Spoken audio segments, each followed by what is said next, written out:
Kia ora everyone. On the 20th of January, over 70 police officers, many armed with automatic weapons, raided the home of mega upload founder Kim.com. Among the police team were members of the Special Tactics Group, counter-terrorist personnel. They were there to arrest a man charged with copyright crimes, internet piracy effectively. The alleged value of those crimes is substantial. Some of the alleged victims, Hollywood in particular, regard mega upload with fury. But why were helicopters, dogs, special tactics personnel, armed defenders personnel, automatic weapons, pistols, sledgehammers and a circular saw required to arrest a man charged with computer offences? There was no one at the DotCom mansion with a history of or convictions for any form of violent offending. Tonight, in a TV exclusive, what happened that morning and why. Both sides of the story. Coming up, the Assistant Commissioner of Police joins us live, but first, the head of security for Kim.com. Wayne Tempero has worked for the Royal Family of Brunei, David Beckham, the Alingi Syndicate and many more. But on the 20th of January, he was at the DotCom mansion.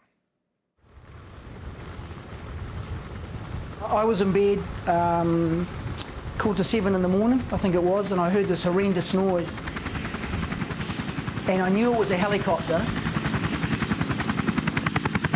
So I quickly got dressed. I put some pants and a top on, run outside here. As I run outside, there was a white mist, because when the helicopter comes down anywhere here, the ground around us is a white gravel and it just goes up, and I could hear it pinging off all our cars like bullets. And a guy's running towards me in civilian clothing with a flak jacket on with an automatic weapon telling me, get down, get down, get down. And I comply. It's very important I ask you some questions here. Yes. Did you run outside with a gun? No. Did you reach for a gun or think about taking a gun or in any way do anything that might suggest you were armed? No, nothing. I had a T-shirt and track pants on, and as soon as the guy came towards me, I probably had my hands at this height. How many guns are there on the property? 2 shotguns, both in gun safes. And licensed? Yes, bought on my licence. So as I came out here, I was confronted with a policeman, which I didn't know at the time.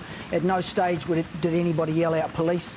They may have yelled out police, but we had a helicopter sitting in the quadrangle here about 6 feet off the ground. The noise and the dust was horrendous, but there was a lot of activity. I could hear things breaking in the main house. I was pushed down, got down on here, and I was handcuffed and getting handcuffed. And I remember looking over and seeing a lot of people running into the nannies area. Were the people who were running into the nannies area armed? Yes, yeah. At that stage, everybody I saw had full flak jackets on, sidearms and automatic weapons in front of them. And so they came into the nannies? Yes, yes. So this is the nannies area where we have 3 very small children, 4, 3 and about 15 months, and we have 5 nannies. And they live in this area. This is the children's and the nannies area. So they came up here.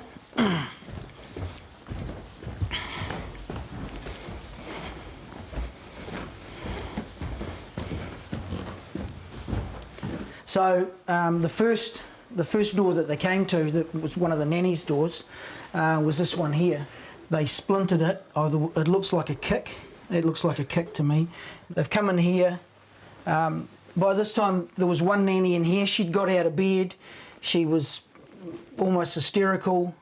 He had an automatic weapon. He's telling her to get out, and he asked her if she had firearms or bombs. And I've asked her that question twice, bombs, but she said no, they asked for bombs. And maybe that's the thing that Filipino nannies do. But anyway, they got her and dragged everybody out.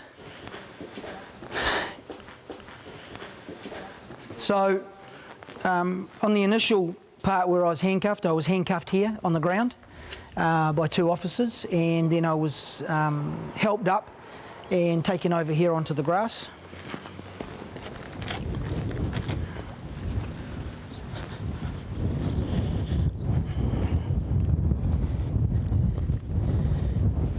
At this stage, there was a white transit police van here.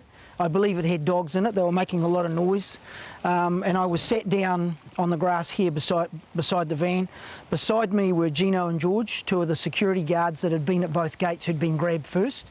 Anna, Olive, two Filipino butlers sitting down, everybody handcuffed. Matias, Mona, and we probably stayed in this area maybe for 3/4 of an hour at least, while people were walking around and asking questions and obviously still trying to find Mr. DotCom.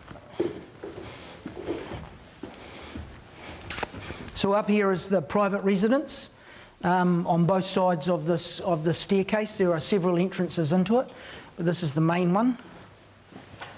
This is Mrs. DotCom's private residence here. This is where she sleeps, and where the children will be most of the time and everything with her. So she heard the commotion probably the same time I did and came out and saw a bunch of policemen over here smashing down, trying to smash down her husband's door. Now she said to them, she said, please just knock on the door, he'll open the door or I'll give you the code.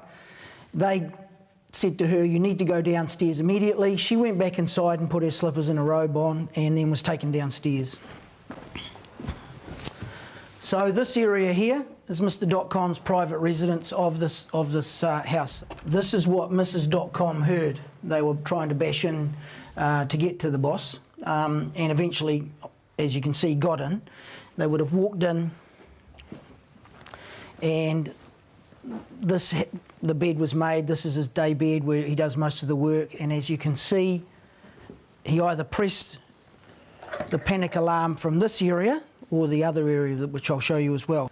So when Mr. DotCom retired for the day or for the night, depending on what time zone he was on, he would draw this curtain, and it had a glass double glazed door that was keypadded, and they took this out at the same time. So 3 doors were breached at the same time. So you can see where they've it's been cleaned up, obviously. This is the private bathroom. There is another door that leads outside that was breached at the same time, and when I was led up here, there was about 6 officers here. Some of them had sledgehammers. I saw a circular saw, motor-driven circular saw sitting on the floor. And what were they doing? This. They thought, I believe they think that Mr. DotCom was maybe in here, which is a dumb waiter that goes down to the kitchen and is basically for laundry and that, and I don't think, in the 2 years that I've been with this house, I don't think it's ever worked. So that hole there was made by the police with sledgehammers? Yeah, sledgehammers. And they've obviously tried here, but at this stage I think they were all standing around fairly frustrated because it was pretty obvious he wasn't hiding in here. So where was Kim? He was in this room here, which we call the red room. And the reason will be obvious in a moment when I open the door.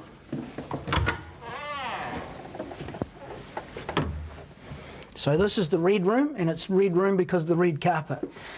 As you can see, there's a button here. Now, if Mr. DotCom had pushed this button while the door was shut, we wouldn't be able to open it. It's got a lot of security locks. It's a solid door. It would have taken a long time in a very confined space to get to him. And they hadn't found him in here yet? No. So you were the person who said he's up there. Yes. This is where it is. This is Yes. where the red room is. Yes.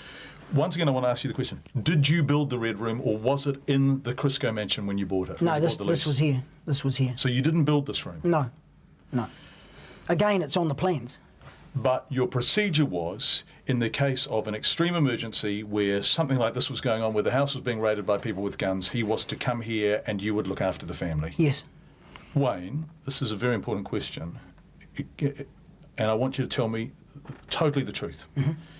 If 2 men in suits had knocked on the door and presented you with the warrant, instead of all of the guns and all of the kicking down of doors and the sledgehammers and all that kind of stuff, what would you have done? He would have complied to everything. We would have sat at the large table, he would have probably offered them breakfast, and he would have complied with everything. There is no question.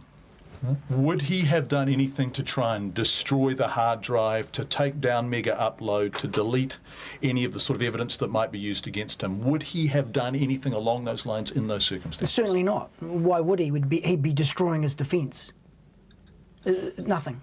And how long did he have between the police first arriving and the police finally getting in here with your assistance and taking him out? Roughly how long? 35, maybe 35 minutes. So if he had had any kind of doomsday setup where he could delete his hard drive or take down Mega Upload, would that have been sufficient time for him to do that if that had been his intention? Within seconds. He could have done that within seconds. If he had one doomsday button? Yeah, certainly. Should we go and have a look upstairs? Certainly.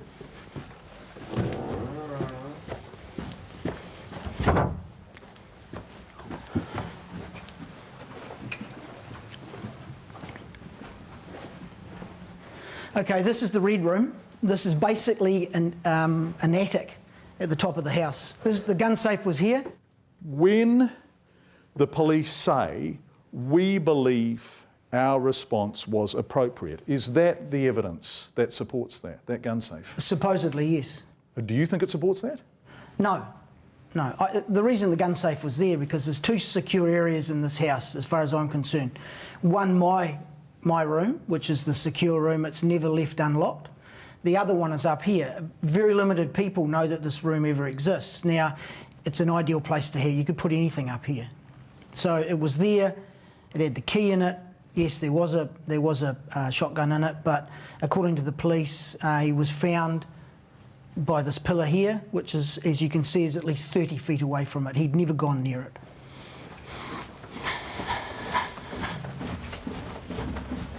Wayne, what's happening now? Obviously, Kim.com is in Mount Eden remand.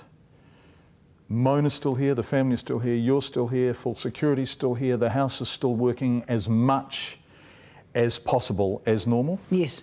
The FBI closed all bank accounts, the Mega Upload bank accounts, including my own in Hong Kong.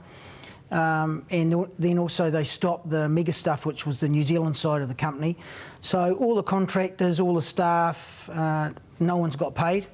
Mrs. DotCom and the family are basically living on charity at the moment because there is no bank account, there is no money. So there's no access to any money at all? None. All bank accounts are frozen? All bank accounts are frozen. So people talk about Kim.com being a multi-millionaire, but actually he has no access to any of that money? None at all. And none of you do? No.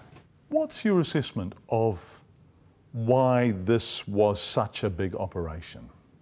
I think the American government needed to make a stand. I think that Mr. DotCom was an easy person to go after because of history, and he's flamboyant and he's out there, and I think they did it hard and fast to make a stand worldwide.